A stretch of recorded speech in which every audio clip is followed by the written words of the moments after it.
তো আজকে শেষ দিন, আমরা বেরিয়ে পড়েছি অলরেডি। গাড়িতে লাগেজ লোড করে দিয়েছি আর হেঁটে হেঁটে যাচ্ছে এখন কেভেন্টার্সে ব্রেকফাস্ট করতে। 11টা বেজে গেছে।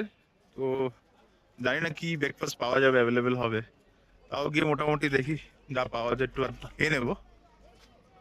মেয়ে আসছে হেঁটে হেঁটে, বাকি সবাই যাচ্ছে। চার্জ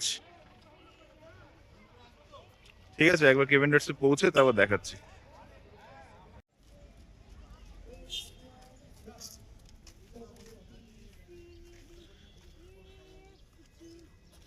রাতের বেলা দেখিয়েছিলাম, আজকে দিনের বেলাটা দেখাচ্ছি। রাত্রিবেলায় অতটা সুন্দর লাগছিল লাইটের জন্য, দিনের বেলাটা অতটাই সুন্দর লাগছে নেচারের জন্য। I love Darjeeling.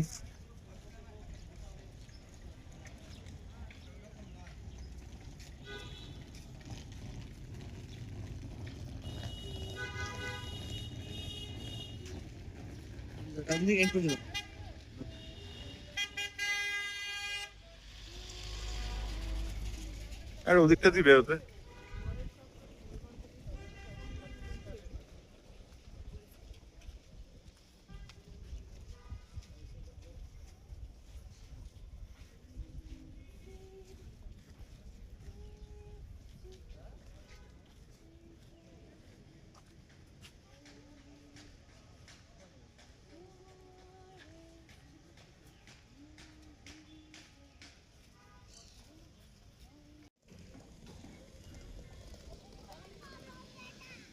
এতবার এসছি, রাতেই এসছি।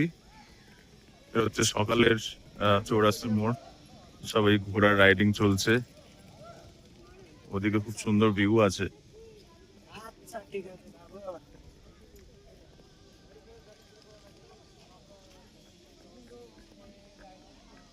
এখানে কিছু ফেয়ার টাইপের হয়েছে বলে, যেরকম আগের দিন বলেছিলাম, ছোট ছোট স্টল আছে। একটা স্টেজ টাইপের আছে।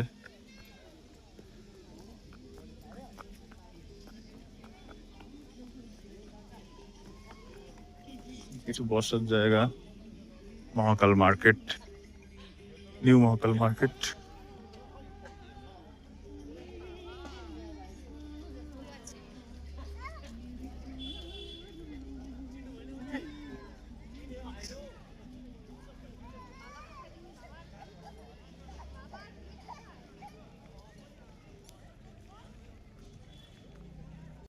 আমরা চলে এসেছি কেভেন্টাসে। আর এই যে অ্যাজ ইউজুয়াল লাইন তো আছে। আমাদের একটু লেট হয়ে গেছে। উপরে হয়তো পাওয়া যাবে না জায়গা, নিচেই বসতে হবে। ঠিক আছে, দেখাচ্ছি বাকিটা।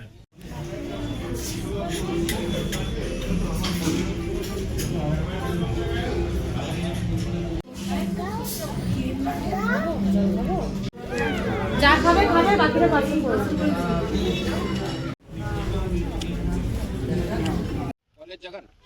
তো এই কার্শিয়াং হয়ে আমরা ফিরছি। তো এখানে একটু দাঁড়িয়েছি, একটু কুচকাচ খাওয়ার জন্য দাঁড়িয়েছি। এমনি ক্লেভান্টাইসে মোটামুটি যা খাওয়ার দাওয়ার হয়েছে আমাদের, দুপুরবেলা লাঞ্চের আমাদের প্রয়োজন হচ্ছে না। অনেকটাই লেট করে খেয়েছি আর অনেকটাই খাওয়া হয়েছে, তাই এখন আর লাঞ্চে কারোর কোনো ইচ্ছা নেই। শিলিগুড়িতে পৌঁছে হয়তো কুচকাচ কিছু খাওয়ার দাওয়ার নেই, বাসে উঠবো সেরকম প্ল্যান আছে। মোটামুটি এখানে একটু পিট পিট সিধা করে নর্মাল চা কফি একটু কেউ খাওয়ার সে খেয়ে তারপর আবার উঠবো শিলিগুড়ির দিকে। বাকি ওয়েদারটা দেখিয়ে দিচ্ছি কিরকম। পুরো ফগি ওয়েদার। এই ওয়েদারটা অ্যাকচুয়ালি আমরা থ্রু আউট দার্জিলিংয়ে পাইনি, প্রায় যাওয়ার সময় এরকম একটা ফগি ওয়েদার পাচ্ছি। ভালোই মেঘ রয়েছে আশেপাশে। রাস্তাটা খুবই সুন্দর এই কার্শিয়াং এর। এই হচ্ছে রোডটা, মাটিগাড়া কার্শিয়াং রোড। খুবই ভালো রোডটা।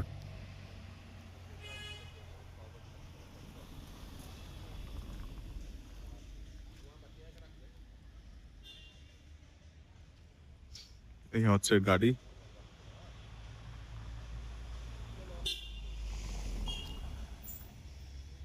এখানে এক রেস্টুরেন্টও রয়েছে, আমি দেখালাম না। অনেক গাড়ি দাঁড়িয়েছে এখানে। গাড়ি থেকে আমরা নেমে পড়েছি এই গুপ্তা ট্রাভেলস এজেন্সির সামনে। পৌলমী ট্রাভেলস এর থ্রু আমাদের বুকিং হয়েছে। এখনো পর্যন্ত কোনো খবর নেই। কটার সময় বাস যাচ্ছে, 5:30 অলরেডি বেজে গেছে, এখনো কোনো ডিটেল তো পাঠায়নি। ফোন করলাম, বললো ওখানে দাঁড়ান আপনারা, আপনার বাসের ডিটেল দিয়ে দেওয়া হবে, চলে আসবে। এখনো জানি না কতক্ষণে আসবে। তবে সার্ভিসের দিক দিয়ে এটিয়ানা অনেক ভালো, অনেকই ভালো। অনেক আগে ইনফরমেশন দিয়ে দিয়েছিল, আর অবভিয়াসলি যে প্রবলেমটা হয়েছিল তার জন্য একটা ভালো বাসও প্রোভাইড করেছিল। পৌলমী ট্রাভেলস এর সার্ভিস আমার একদম ভালো লাগলো না। দেখা যাক কতক্ষণে কি বাস আসে না আসে, পুরোটা ইনফরমেশন দেবো। 6টার বাস ছিল, অলরেডি 6টা বেজে গেছে, বাসের ইনফরমেশন দেওয়া হয়নি এখনো পর্যন্ত। হোয়াটসঅ্যাপে আমি এদেরকে পিং করলাম, তো এরা লিখছে যে কিছু টেকনিক্যাল প্রবলেম আছে, তার জন্য একটু ডিলে হবে। তো অ্যাটিয়ানাতে প্রবলেম হয়েছিল, বাসের প্রবলেম হয়েছিল, তারা 2-3 ঘন্টা আগেই বলে দিয়েছিল যে বাস চেঞ্জ হতে চলেছে। তারা একটা ভালো বাস দিয়ে দিয়েছিল, আর আপগ্রেডেড বাস দিয়ে দিয়েছিল। তো বেসিক্যালি পৌলমী সার্ভিস খুবই বাজে, আমি তো একদমই রেকমেন্ড করবো না। কারণ আমি জানি না বাসের জার্নি কেমন হবে কি না হবে। বাস তো সেটাই দেবে, আই থিঙ্ক 9400 যে বাসটা আছে ভলভো, ওটাই দেবে। জার্নির ব্যাপারে তো কিছু বলতে পারছি না, বাট সার্ভিস তো খুবই বাজে, খুবই বাজে সার্ভিস।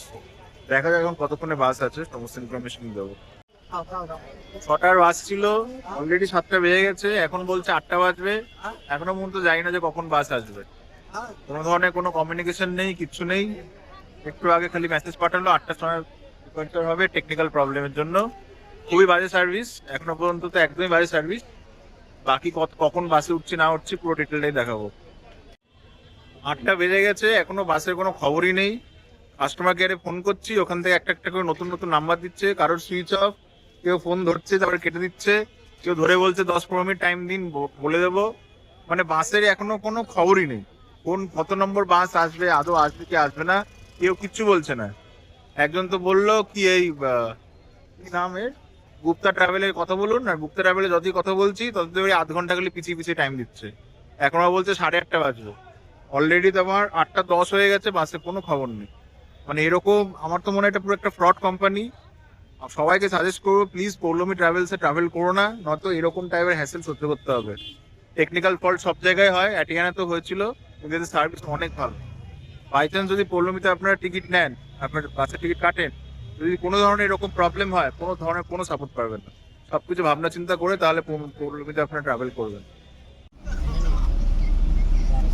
ফাইনালি বাস উঠলাম, এই হচ্ছে টাইম, 6টার বাসের টাইম। এই বাস দিয়েছে, যে বাস দেওয়ার কথা ছিল সেই বাসই দিয়েছে। বেশি কিছু দেখানোর নেই বাসে।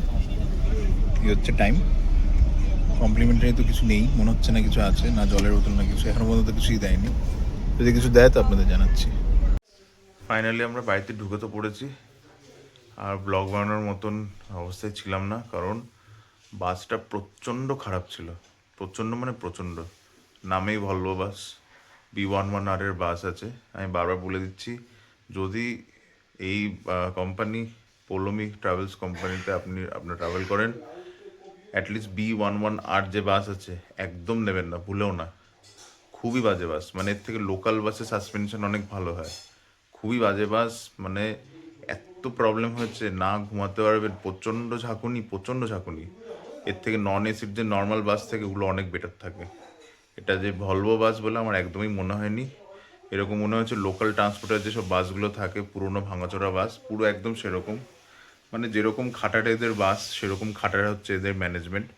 আমি তো মানে কমপ্লেন করার মানে ইয়েতেই ছিলাম, যে কমপ্লেন আমি করবই, যে এত বাজে এক্সপিরিয়েন্স। আর এত মানে শোনা, আমি নাম শুনেছিলাম পৌলমী ট্রাভেলসে, সেই শুনেই আমি বুকিং করেছিলাম। ফ্যামিলি নিয়ে বেরিয়ে এত হ্যারাসমেন্ট, মানে এক্সপেক্টেড না, একদমই এক্সপেক্টেড না।